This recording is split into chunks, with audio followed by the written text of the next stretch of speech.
നിങ്ങളുടെ favourite shows ഇനി ഒരിക്കലും മിസ്സാവില്ല. ഇപ്പോൾ C5 കാണും നിങ്ങളുടെ ഫേവറേറ്റ് ഷോസ് തികച്ചും സൗജന്യമായി. മുത്തശ്ശി കഥകൾ ഉണ്ടാക്കി പറയുന്ന ആളല്ലല്ലോ മോളെ. അപ്പ ഇത് പുളുക്കഥയാ?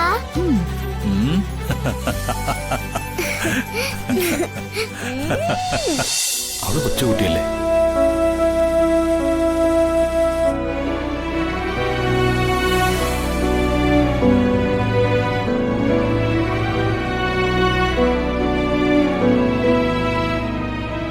അമ്മയ്ക്കെപ്പോഴും എന്നോടുള്ള പിണക്കം മാറിയില്ല അല്ലേ?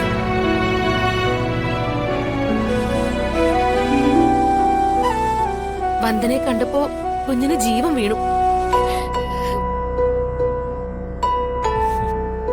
ആ ദീമോളെ, നമുക്ക് പുറത്തൊക്കെ ഒന്ന് പോയി ചുറ്റിക്കറങ്ങിട്ട് വന്നാലോ? മോൾക്ക് ഇഷ്ടപ്പെട്ട ഐസ്ക്രീമും ചോക്ലേറ്റും ഒക്കെ അങ്കിൾ വാങ്ങിത്തരാം. ആ വന്ദനമ്മേ വാ, നമുക്ക് ജഗനങ്ങളുടെ കൂടെ പുറത്തുനിന്ന് ചുറ്റിയിട്ട് വരാം. വേണ്ട, അതിന്റെ ഒന്നും ആവശ്യമില്ല. പ്ലീസ് വന്ദനമ്മേ, ദിയമൾക്ക് പോണം. ദീമോളെ, ആവശ്യമില്ലാതെ നീ കിടന്ന് വാശി പിടിക്കരുത്. പോകാം വന്ദനമ്മേ, പ്ലീസ്.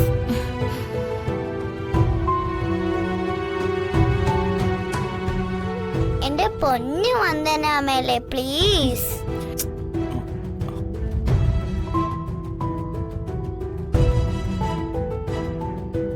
വന്ദനെ, മോളുടെ ആഗ്രഹമല്ലേ? ഇത്രയും നേരം നിന്നെ കാണാൻ വേണ്ടി കരഞ്ഞ് ക്ഷീണിച്ചതല്ലേ? പുറത്തൊക്കെ ഒന്ന് പോയി ചുറ്റിക്കറങ്ങുമ്പോ അവക്ക് സന്തോഷമാവും. ഈ രാത്രി അതിന്റെയൊക്കെ കാര്യമുണ്ടോ?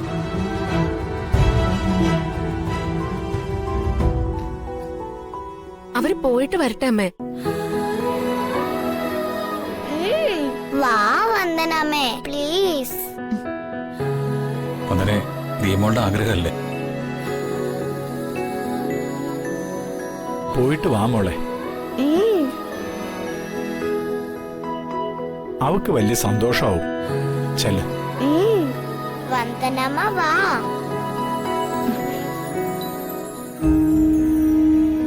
പ്ലീസ്.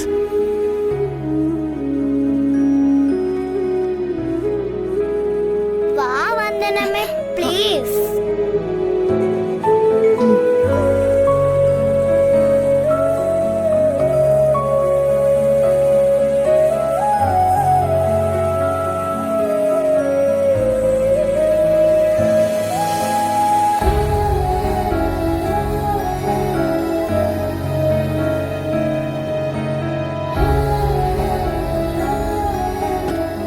വന്ദനെ, അതെന്താ അവിടെ? മുന്നേ കയറ്. വാ, നമുക്ക് കേറാം.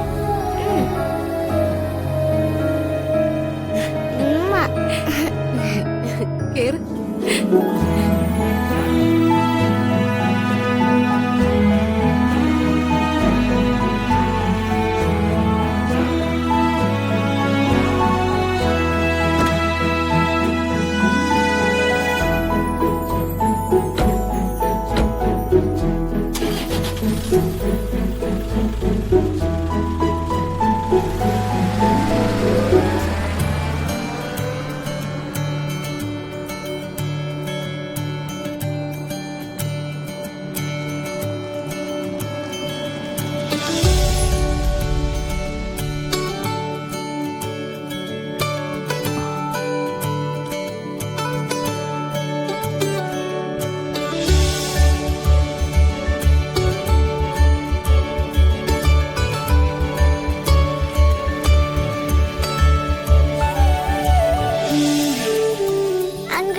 നമ്മളിപ്പോ എങ്ങോട്ടാ പോകുന്നേ? ദിയമോള് പറ. ദിയമൊക്കെ എവിടെ പോണോ നമുക്ക് അവിടേക്ക് പോവാം. ദിയമോൾക്ക് ബീച്ചിൽ പോണം. അതൊന്നും ശരിയാവില്ല. രാത്രി തണുപ്പുണ്ട്, പനി പിടിക്കും. ദിയമോൾക്ക് ബീച്ചിൽ പോണം വന്ദനമ്മേ. അപ്പൊ അങ്കിൾ ഒരു കോംപ്രമൈസിലെത്താം. ദിയമോളുടെ ആഗ്രഹം പോലെ തന്നെ നമുക്ക് ബീച്ചിലേക്ക് പോവാം. തണുപ്പ് കൊണ്ടാലല്ലേ ഉള്ളൂ പ്രശ്നം.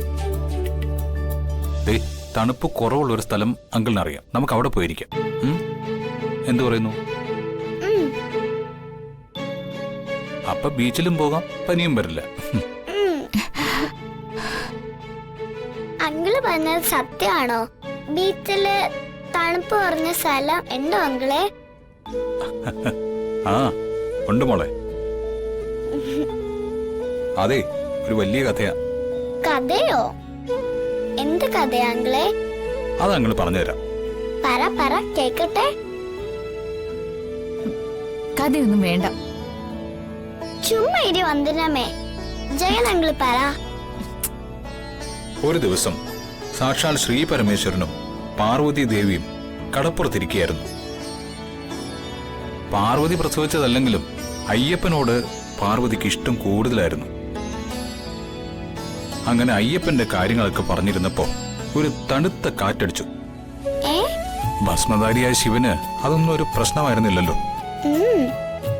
പക്ഷേ പാർവതി ദേവി ആ തണുത്ത കാറ്റേറ്റ് കിടുങ്ങി വരയ്ക്കാൻ തുടങ്ങി. എന്നിട്ട്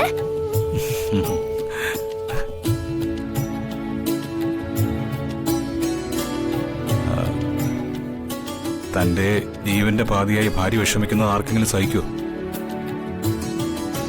അല്ലേ വന്ദനെ?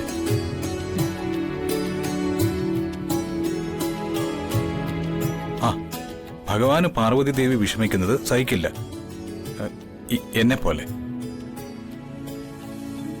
ആഞ്ഞു വീശിയ വായുദേവനെ ഭഗവാൻ തടഞ്ഞു. ഇനി എന്റെ ഭാര്യ ഇരിക്കുന്ന ഭാഗത്തേക്ക് വീശി അടിച്ചാൽ എന്റെ മൂന്നാം കണ്ണ് തുറന്ന് നിന്നെ ഞാൻ ഭസ്മമാക്കി കളയുമെന്ന് ശ്രീ പരമേശ്വരൻ മുന്നറിയിപ്പ് കൊടുത്തു. എന്നിട്ട് ഉഗ്രരൂപിയായ പരമേശ്വരനെ പേടിച്ച് ആ ഭാഗത്തേക്ക് തണുത്ത കാറ്റ് വീശിയിട്ടേയില്ല. അങ്ങനെ നമ്മൾ പോകുന്ന ബീച്ചിന്റെ ചെറിയൊരു ഭാഗം മാത്രം കാറ്റില്ലാ തീരം എന്ന പേരിൽ അറിയാൻ തുടങ്ങി. കാറ്റില്ലാ തീരമോ?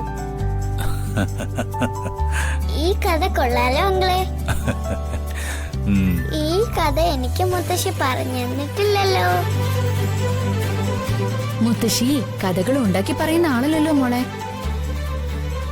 അപ്പൊ ഇത് പുളുക്കഥയാ?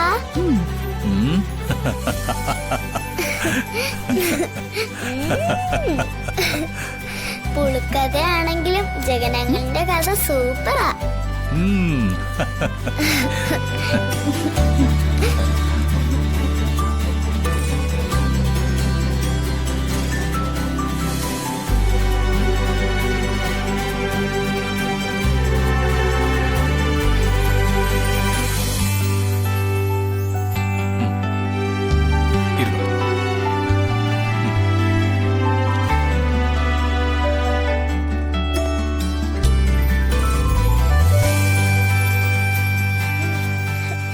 സർ, ആ എന്താ വേണ്ടത് സർ?